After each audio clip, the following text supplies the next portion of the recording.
ராஜாவை ஒன்றாய் கூறுமை ராஜாவை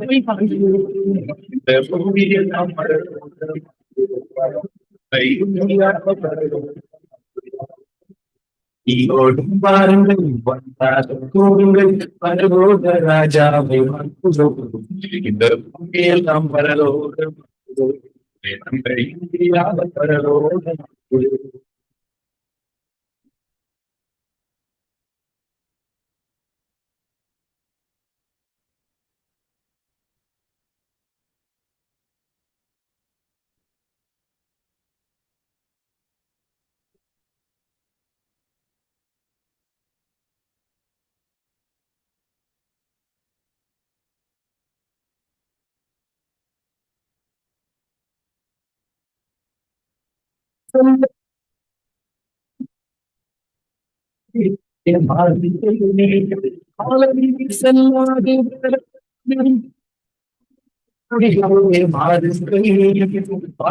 ராஜ்யம் சமீபமாக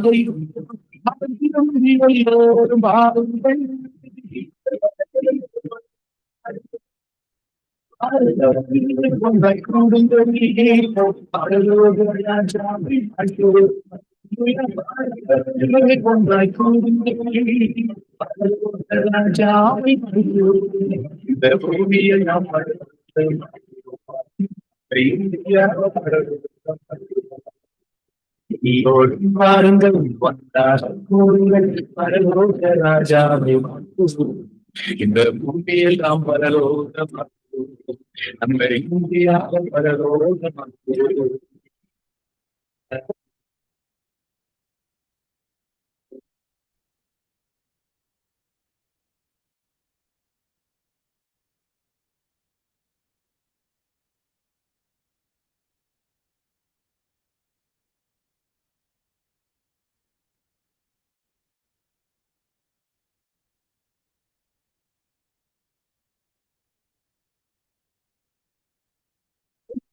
சத்தாரை தேவனின் வார்த்தை கொண்டு முற்றிலுமாய் சத்தாரை தேவனின்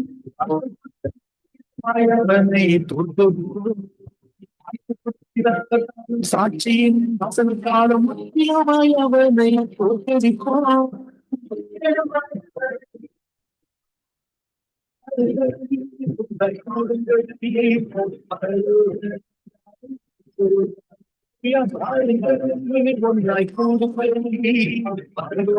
ராஜாவை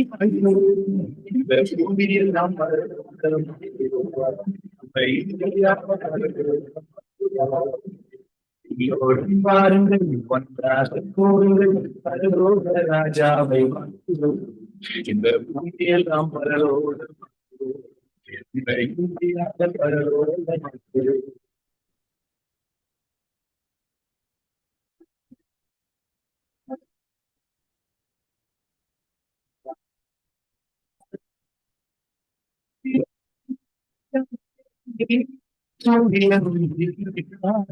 மரணத்தை ஜெயித்தவரா மகிமையின் ராஜாவாமே சுவை நோக்கிய ஒன்றாய்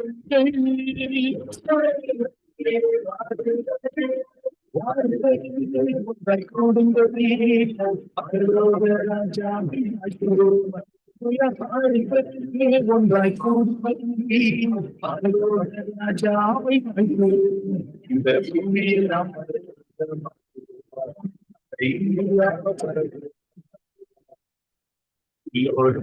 கூறுங்கள் பரலோக ராஜாவை இந்த பூமியில் நாம் பரலோக பரலோக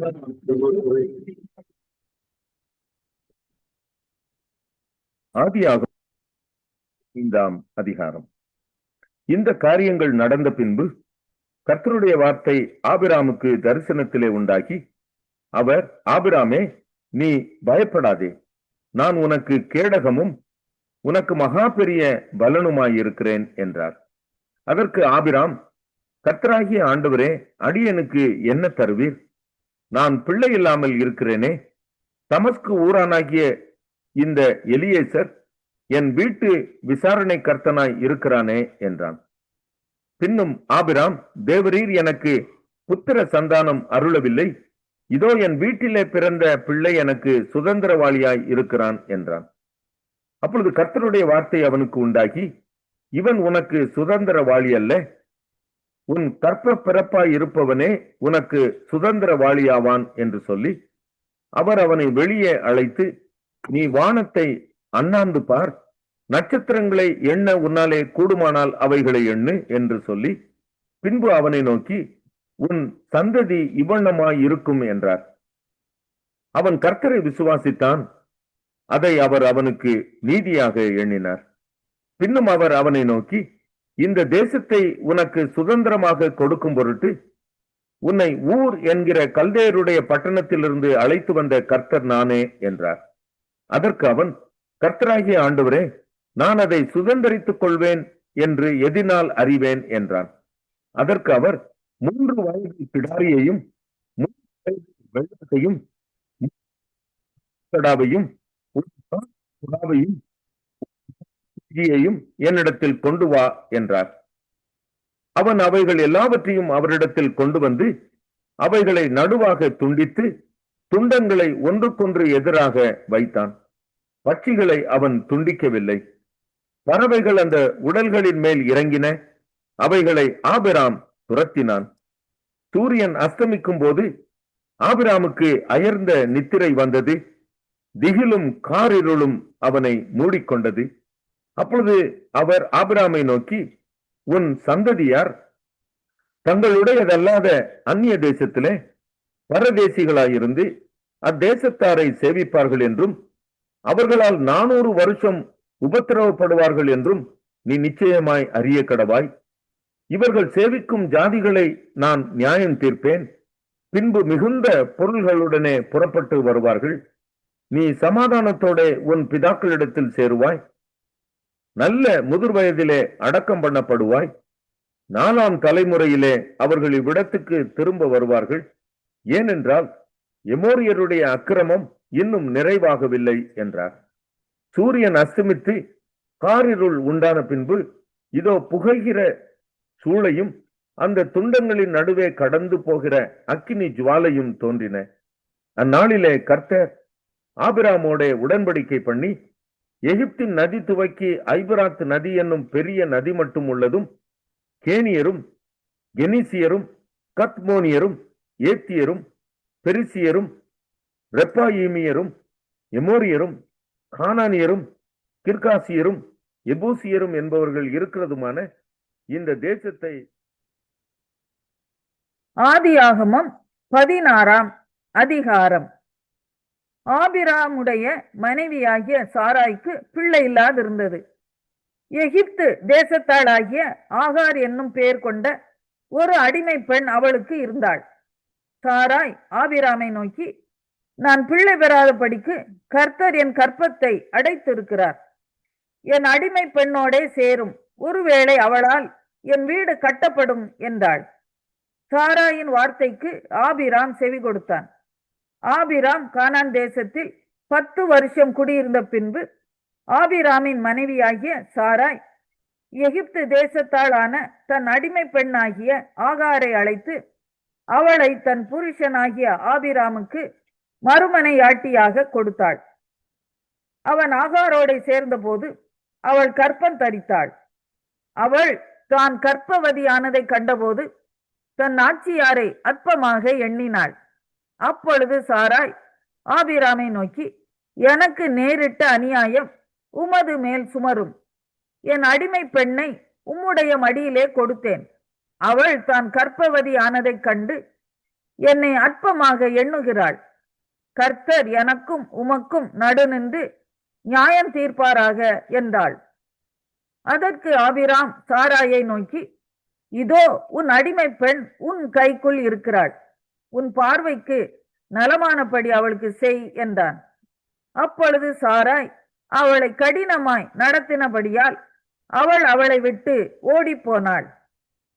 கர்த்தருடைய தூதனானவர் அவளை வனாந்தரத்திலே சூருக்கு போகிற வழி அருகே இருக்கிற நீரூற்றண்டையில் கண்டு, சாராயின் அடிமை பெண்ணாகிய ஆகாரே, எங்கே இருந்து வருகிறாய், எங்கே போகிறாய் என்று கேட்டார்.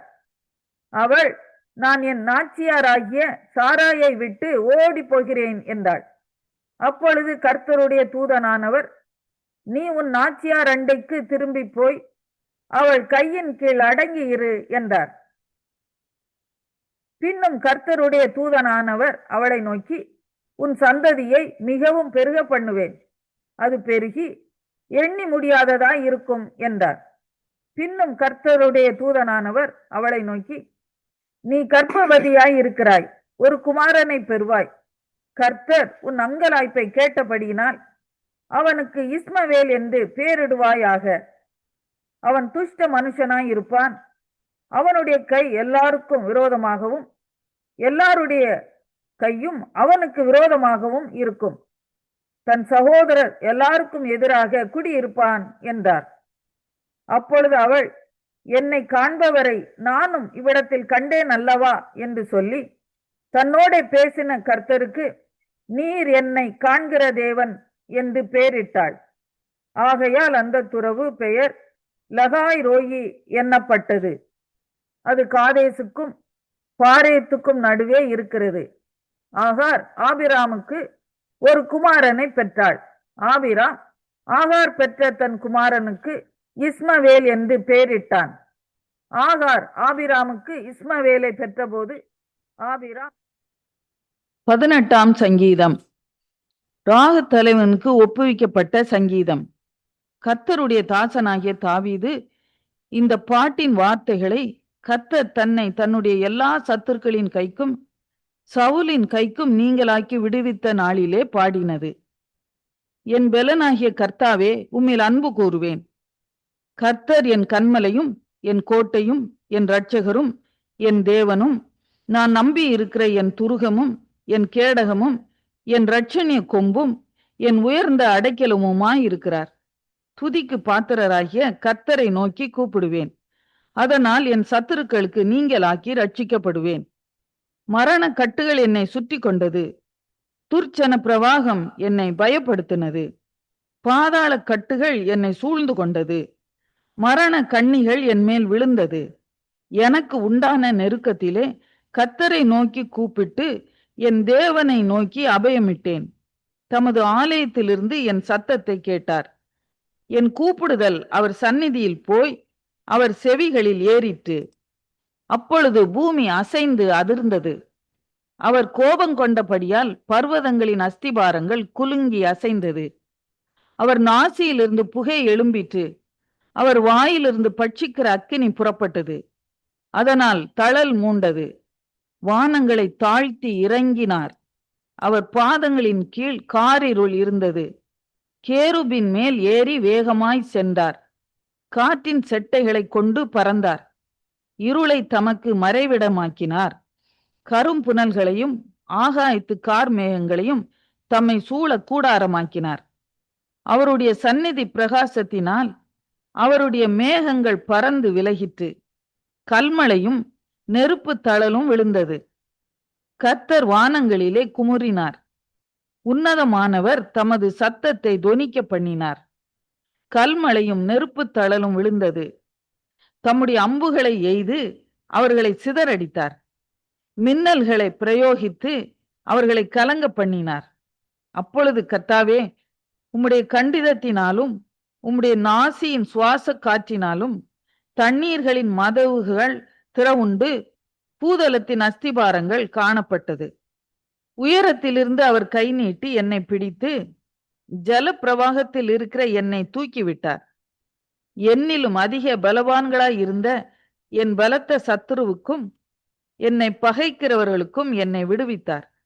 என் ஆபத்து நாளில் எனக்கு எதிரிட்டு வந்தார்கள். கர்த்தரோ எனக்கு ஆதரவாய் இருந்தார். அவர் விசாலமான இடத்திலே என்னை கொண்டு வந்து என் மேல் பிரியமாய் இருந்தபடியால் என்னை தப்புவித்தார். கர்த்தர் என் நீதிக்கு தக்கதாக எனக்கு பதில் அளித்தார். என் கைகளின் சுத்தத்துக்கு தக்கதாக எனக்கு சரி கட்டினார். கர்த்தருடைய வழிகளை கை கொண்டு வந்தேன். நான் என் தேவனுக்கு துரோகம் பண்ணினதில்லை. அவருடைய நியாயங்களை எல்லாம் எனக்கு முன்பாக நிறுத்தினேன். அவருடைய பிரமாணங்களை நான் தள்ளி போடவில்லை. அவர் முன்பாக நான் மன உண்மையாய் இருந்து என் துர்க்குணத்துக்கு என்னை விலக்கி காத்து கொண்டேன். ஆகையால் கர்த்தர் என் நீதிக்கும் தம்முடைய கண்களுக்கு முன் இருக்கிற என் கைகளின் சுத்தத்துக்கும் தக்கதாக எனக்கு பலன் அளித்தார். தய உள்ளவனுக்கு நீர் தய உள்ளவராகவும், உத்தமனுக்கு நீர் உத்தமராகவும், புனிதனுக்கு நீர் புனிதராகவும், மாறுபாடு உள்ளவனுக்கு நீர் மாறுபடுகிறவராகவும் தோன்றுவீர். தேவரீர் சிறுமைப்பட்ட ஜனத்தை ரட்சிப்பீர், மேட்டுமையான கண்களை தாழ்த்துவீர். தேவரீர் என் விளக்கை ஏற்றுவீர். என் தேவனாகிய கர்த்தர் என் இருளை வெளிச்சமாக்குவார். உம்மாலே நான் ஒரு சேனைக்குள் பாய்ந்து போவேன். என் தேவனாலே ஒரு மதிலை தாண்டுவேன். தேவனுடைய வழி உத்தமமானது, கர்த்தருடைய வசனம் புடமிடப்பட்டது. தம்மை நம்புகிற அனைவருக்கும் அவர் கேடகமாயிருக்கிறார். கர்த்தரை அல்லாமல் தேவன் யார்? நம்முடைய தேவனை அன்றி கன்மலையும் யார்? என்னை பலத்தால் இடைக்கட்டி என் வழியை செவ்வைப்படுத்துகிறவர் தேவனே. அவர் என் கால்களை மான்களுடைய கால்களைப் போலாக்கி என்னுடைய உயர் தலங்களில் என்னை நிறுத்துகிறார். வெண்கல வில்லும் என் புயங்களால் வளையும்படி என் கைகளை யுத்தத்துக்கு பழக்குவிக்கிறார். உம்முடைய இரட்சிப்பின் கேடகத்தையும் எனக்கு தந்தீர். உம்முடைய வலது கரம் என்னை தாங்குகிறது. உம்முடைய காருண்யம் என்னை பெரியவனாக்கும். என் கால்கள் வலுவாதபடிக்கு நான் நடக்கிற வழியை அகலமாக்கினீர். என் சத்துருக்களை பின்தொடர்ந்து அவர்களை பிடிப்பேன். அவர்களை நிர்மூலமாக்கும் வரைக்கும் திரும்பேன். அவர்கள் எழுந்திருக்க மாட்டாதபடிக்கு என் பாதங்களின் கீழ் விழத்தக்கதாக அவர்களை வெட்டினேன். யுத்தத்துக்கு நீர் என்னை பலத்தால் இடைக்கட்டி என் மேல் எழும்பினவர்களை என் கீழ் மடங்க பண்ணினீர். நான் என் பகைஞரை சங்கரிக்கும்படியாக என் சத்துருக்களின் பிடரியை எனக்கு ஒப்பு கொடுத்தீர். அவர்கள் கூப்பிடுகிறார்கள், அவர்களை ரட்சிப்பார் ஒருவரும் இல்லை. கர்த்தரை நோக்கி கூப்பிடுகிறார்கள், அவர்களுக்கு அவர் உத்தரவு கொடுக்கிறதில்லை. நான் அவர்களை காற்று முகத்திலே பறக்கிற தூளாக இடித்து தெருக்களில் உள்ள சேற்றை போல் அவர்களை எரிந்து போடுகிறேன். ஜனங்களின் சண்டைகளுக்கு நீர் என்னை தப்புவித்து ஜாதிகளுக்கு என்னை தலைவனாக்குகிறீர். நான் அறியாத ஜனங்கள் என்னை சேவிக்கிறார்கள். அவர்கள் என் சத்தத்தை கேட்டவுடனே எனக்கு கீழ்ப்படுகிறார்கள். அந்நியரும் எனக்கு இச்சகம் பேசி அடங்குகிறார்கள். அந்நியர் முனை விழுந்து போய் தங்கள் அரண்களில் இருந்து தத்தளிப்பாய் புறப்படுகிறார்கள். கர்த்தர் ஜீவன் உள்ளவர், என் கன்மலையானவர் துதிக்கப்படுவாராக. என் ரட்சிப்பின் தேவன் உயர்ந்திருப்பாராக. அவர் எனக்காக பழிக்கு பழி வாங்கி ஜனங்களை எனக்கு கீழ்ப்படுத்துகிற தேவனானவர். அவரே என் சத்துருக்களுக்கு என்னை விலக்கி விடுவிக்கிறவர். எனக்கு விரோதமாய் எழும்புகிறவர்கள் மேல் என்னை நீர் உயர்த்தி கொடுமையான மனுஷனுக்கு என்னை தப்புவிக்கிறீர். இதன் நிமித்தம் கர்த்தாவே, ஜாதிகளுக்குள்ளே உம்மை துதித்து உம்முடைய நாமத்துக்கு சங்கீதம் பாடுவேன்.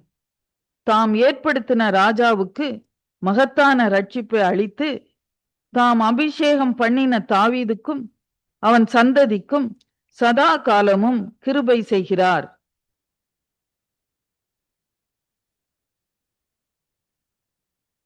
மத்தேயு 10ஆம் அதிகாரம். அப்பொழுது அவர் தம்முடைய 12 சீஷர்களையும் தம்மிடத்தில் வரவழைத்து அசுத்த ஆவிகளை துரத்தவும் சகல வியாதிகளையும் சகல நோய்களையும் நீக்கவும் அவர்களுக்கு அதிகாரம் கொடுத்தார். அந்த 12 அப்போஸ்தலருடைய நாமங்களாவன: முந்தினவன் பேதுரு என்னப்பட்ட சீமோன், அவன் சகோதரன் அந்திரேயா, செபதேயுவின் குமாரன் யாக்கோபு, அவன் சகோதரன் யோவான், பிலிப்பு, பர்த்தலமேயு, தோமா, ஆயக்காரனாகிய மத்தேயு, அல்பேயுவின் குமாரன் யாக்கோபு, ததேயு என்னும் மறுநாமமுள்ள லெபேயு, கானானியனாகிய சீமோன், அவரை காட்டிக் கொடுத்த யூதாஸ் காரியோத்து என்பவைகளே. இந்த 12 வரையும் இயேசு அனுப்புகையில் அவர்களுக்கு கட்டளையிட்டு சொன்னது என்னவென்றால், நீங்கள் புறஜாதியா நாடுகளுக்கு போகாமலும் சமாரிய பட்டணங்களில் பிரவேசியாமலும் காணாமற் போன ஆடுகளாகிய இஸ்ரவேல் வீட்டாரிடத்திற்கு போங்கள். போகையில் பரலோக ராஜ்யம் சமீபித்திருக்கிறது என்று பிரசங்கியுங்கள். வியாதி உள்ளவர்களை சொஸ்தமாக்குங்கள், குஷ்டரோகிகளை சுத்தம் பண்ணுங்கள், மரித்தோரை எழுப்புங்கள், பிசாசுகளை துரத்துங்கள், இலவசமாய் பெற்றீர்கள், இலவசமாய் கொடுங்கள். உங்கள் கச்சைகளில் பொன்னையாவது வெள்ளியையாவது செம்பையாவது, வழிக்காக பையையாவது, 2 அங்கிகளையாவது, பாதரட்சைகளையாவது, தடியையாவது தேடி வைக்க வேண்டாம்.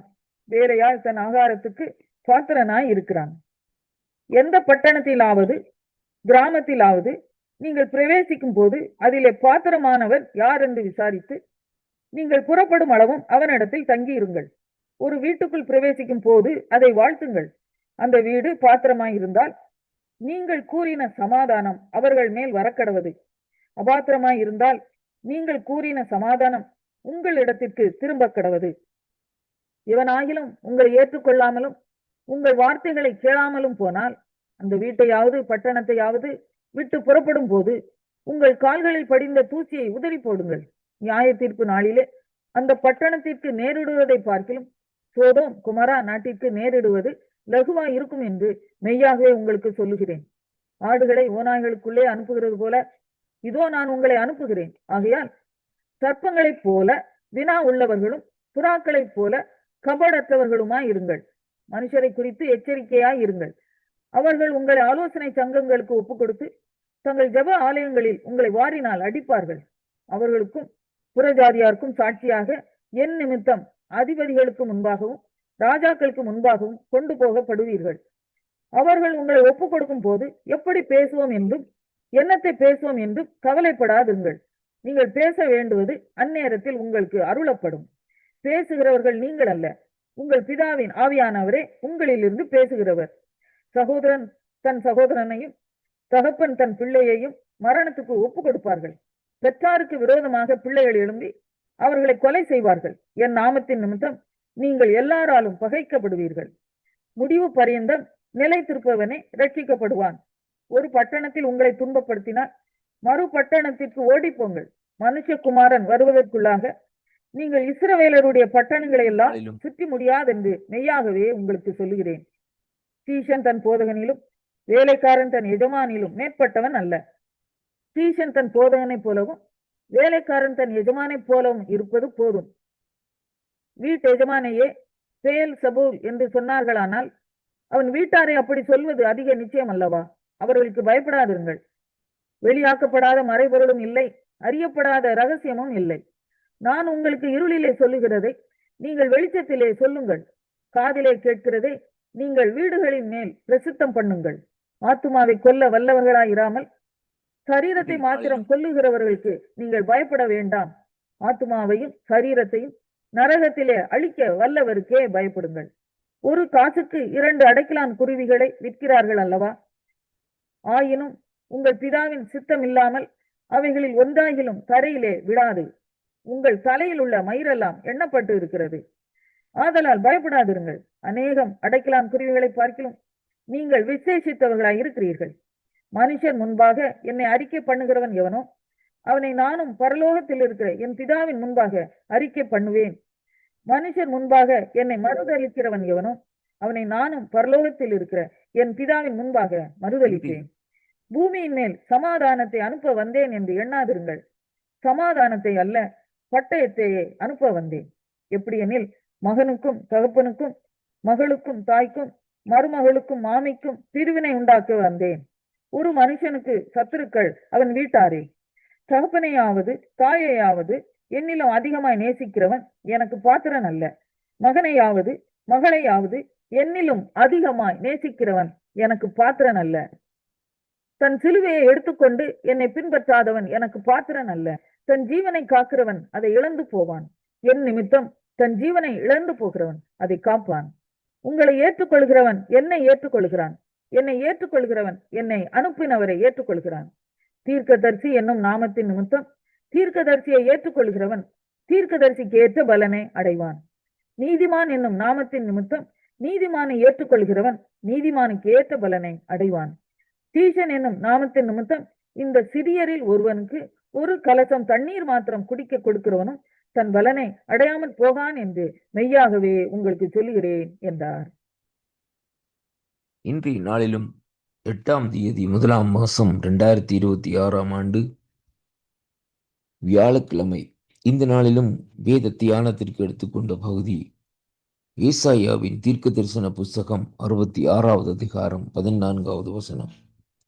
நீங்கள் அதை காணும்போது உங்கள் இருதயம் மகிழ்ந்து உங்கள் எலும்புகள் பசும்புல்லை போல் செழிக்கும். அப்பொழுது கர்த்தருடைய ஊழியக்காரிடத்திலே அவருடைய கரமும் அவருடைய சத்துருக்களிடத்திலே அவருடைய சினமும் அறியப்படும் என்று சொல்லி இந்த வார்த்தை இந்த நாட்களிலே சொல்லுகிறதை பார்க்கிறோம். கர்த்தருடைய பிள்ளைகளே, எனக்கு அருமையான அன்பு சகோதர சகோதரிகளே, இந்த நாளிலும் கர்த்தராகிய இயேசு கிறிஸ்துவின் நாமத்தில் இந்த வாக்குத்தத்தத்தோடு உங்களை நான் சந்திப்பதில் நான் மிக்க மகிழ்ச்சிகிறேன்.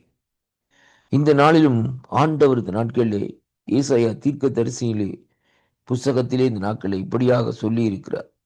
ஒருவனை அவன் தாய் தேற்றுவது போல் நான் தேற்றுவேன், உங்களை நான் தேற்றுவேன், நீங்கள் எருசலேமிலே தேற்றப்படுவீர்கள். நீங்கள் அதை காணும்போது அது உங்கள் இருதயத்தை மகிழ்ந்து உங்கள் எலும்புகளை பசும்பூன் போல செழிக்க பண்ணும். அப்பொழுது கர்த்தர் ஊழியக்காரிடத்திலே அவருடைய கரமும் அவருடைய சத்துருக்கிடத்திலே அவருடைய சினமும் அறியப்படும் என்று இந்த வார்த்தை சொல்லுகிறதை நாங்கள் பார்க்கிறோம். தேவன் நம்மை தேற்றுகிற வேளையிலேயே தேவன் அங்கே நம்மை தேற்றி இந்த நாட்களில் அணைக்கிற வேளையிலே பாருங்கள், நம்முடைய இருதயம் இந்த நாட்களில் என்ன செய்யுமாம்? மகிழ்ந்து அங்கே எலும்புகள் பசும்புல்லை போல் இந்த நாட்களில் இருக்குமாம் என்று சொல்லப்படுகிறதை பார்க்கிறோம். அருமையான கர்த்தருடைய பிள்ளைகளே, இந்த நாளிலும் நம்முடைய வாழ்க்கையிலே இந்த நாட்களிலே நாங்கள் சில வேளைகளிலே ஏதாவது ஒரு காரியத்தை குறித்து கவலைப்பட்டு இப்படியாக இருக்கிற வேளையிலே ஆண்டவர் இந்த நாட்களிலே நம்மை தேற்றுகிற தேவனாயிருக்கிறார். அவருடைய அந்த ஆணி பாய்ந்த கரம் நம்மை இந்த நாட்களிலே தேற்றி அணைக்கிறதாக இந்த நாட்களில் இருக்கிறதை பார்க்கிறோம். அப்படியாக அவருடைய தேற்றுதல் நமக்குள்ளே இந்த நாட்களில் வருகிற வேளையிலேயே அது எப்படியாக இருக்குமாம்? அங்கே நம்முடைய எலும்புகள், நம்முடைய இருதயம் மகிழ்கிறது மட்டுமல்ல, நம்முடைய எலும்புகள் பசும்புல்லை போல் இந்த நாட்களிலே செழிக்குமாம் என்று சொல்லி இந்த நாட்களிலே சொல்லப்படுகிறதை பார்க்கிறோம். ஆனாலும் அந்த வார்த்தையிலே சொல்லிவிட்டு மிகுதியாக சொல்லி முடிக்கிற காரியம், அப்பொழுது கர்த்தருடைய ஊழியக்காரிடத்திலேயே அவருடைய கரமும் அவருடைய சத்துருக்கிடத்திலே அவருடைய சினமும் அறியப்படும். அருமை பிள்ளைகளே, இந்த நாளிலும் நம்மை தேவன் தேற்றுகிற வேளையிலேயே ஆண்டவருடைய கரம் இந்த நாட்களிலே அங்கே இந்த நாட்களிலே அவர் மேல் இந்த நாட்களில் அவர்கள் மேல் அமருகிறதையும் அங்கே வேதம் சொல்லுகிறது, அவருடைய சத்துருக்களிடத்திலே அவருடைய சினம் இந்த நாட்களில் அறியப்படுகிறதையும் இந்த வார்த்தை ஊடாக இன்றைக்கு நாங்கள் காணக்கூடியதாக இருக்கிறது. நம்முடைய இருதயம் ஆண்டவருடைய தொடுதலினால் இந்த நாட்களிலே மகிழ்ந்து கலிகூறும். இன்றைக்கு நாங்கள் இந்த நாட்களிலே தேவனுடைய பாதத்தருகிலே இருந்து சில வேளைகளில் நாங்கள் ஜெபங்களை ஏறெடுக்கிற வேளையிலேயே தேவனுடைய கரம் இந்த நாட்களிலே நம்மை தொடுகிற வேளையிலே நம்முடைய இருதயத்திலே ஒரு மகிழ்ச்சி இந்த நாட்களிலே உண்டாகும்.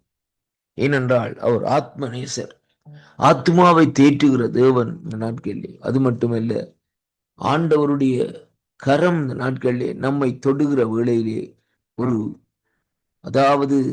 ஒரு இனமறியாத ஒரு அதாவது இந்த நாட்களிலே ஒரு அன்பு இந்த நாட்களிலே நமக்குள்ளே இந்த நாட்களை கடந்து செல்லுகிறது போல அங்கே காணப்படுகிறதை பார்க்கிறோம். அதுதான் ஆண்டவருடைய இந்த அபிஷேகம் இந்த நாட்களிலே நமக்குள்ளே வந்து இறங்குகிற வேளையிலே அங்கே மகிழ்ச்சியும் எலும்புகள் பசும்புன்னை போல் இந்த நாட்களிலே செழிக்கிறதையும் காணக்கூடியதாக இருக்கும். அருமையான அன்பு பிள்ளைகள், இன்றைக்கு இந்த வார்த்தையை குறித்து நாட்கள் பார்க்கிற வேளையிலே இந்த நாளிலும் வேதம் சொல்லுகிறபடி இந்த நாட்களிலே அனுதினமும் அவரை நாங்கள் தேட வேண்டும், அவரை நாட வேண்டும். அப்பொழுதுதான் அவருடைய கரம் நம்மை தொடும். அவருடைய கரம் நம்மை தொடுகிற வேளையிலே அவருடைய பிரசன்னம் இந்த நாட்களிலே நம்மை இந்த நாட்களை மூடிக்கொள்ளும் என்று சொல்லி இந்த நாட்களை பார்க்கிறோம். கிறிஸ்துவுக்குள் அன்பான அன்பு பிள்ளைகளே, ஆண்டவரை அனுதினமும் நாங்கள் தேடுவோம். தேடி இந்த நாட்களிலே அவரிடத்திலே இருந்து நாங்கள் இந்த நாட்களிலே அந்த அபிஷேகத்தையும் வல்லமையையும் இந்த நாட்களிலே பெற்றுக்கொள்ளுவோம். இருதயத்தில் உள்ள அதாவது இருதயம் மகிழ்ந்து களி கூறுகிறது மட்டுமல்ல, அங்கே எலும்புகள் பசும்புல்லை போல் செழிக்கும்படியாகும் தேவன் செய்வார் என்பதை இந்த வாக்குத்தத்தத்தினூடாக அறியக்கூடியதாக இருக்கிறது. இந்த வாக்குத்தத்தங்களை விசுவாசியுங்கள். கர்த்தர் இந்த நாட்களை வாக்குத்தத்தங்களை விசுவாசிக்கிற வேளையிலே, அவரை தேடுகிற வேளையிலே உங்களுடைய இருதயத்தை தேவன் மகிழ பண்ணுகிற தேவனாய் இந்த நாட்களில் இருக்கிறார். இந்த வாக்குத்தத்தங்கள் உங்களுக்கு ஆசீர்வாதமாக இருக்கும் என்று நான் விசுவாசிக்கின்றேன். கர்த்தர் தாமே உங்களோடு கூட இருந்து ஆசீர்வதித்து நடத்துவாராக என்று என் ஆண்டவராகிய இயேசு கிறிஸ்துவின் நாமத்திலே வாழ்த்தி ஆசீர்வதிக்கிறேன். ஆமேன், ஆமேன்.